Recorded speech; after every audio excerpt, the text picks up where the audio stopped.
सचिन तेंडुलकरच्या घरी काम करणाऱ्या SRPF जवानाची जामनेर येथे आत्महत्या. नेमकं काय घडलं?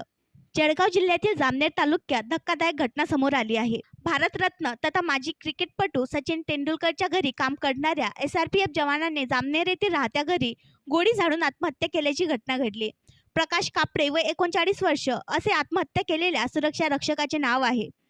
प्रकाश कापडे हे गेल्या काही वर्षांपासून राज्य राखीव पोलीस दलात कार्यरत होते. माजी क्रिकेटपटू सचिन तेंडुलकरकडे यांच्या घरी सध्या ते सुरक्षा रक्षकाचे काम करत होते. पण प्रकाश कापडे 8 दिवसांपासून मुंबई येथून जामनेर येथे आपल्या गणपतीनगर येथील घरी आले होते.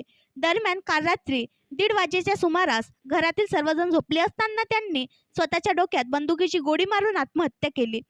कापडे यांच्या आत्महत्येचे कारण कळू शकले नसून या प्रकरणाचा पुढील तपास पोलीस करत आहेत. प्रकाश कापडे यांनी आत्महत्या केल्याने गोळीबाराचा आवाज आल्यानंतर घरातील लोक धावत आले. दरम्यान कापडे त्यांच्या कुटुंबियांना रक्ताच्या थारोळात पडलेले आढळले.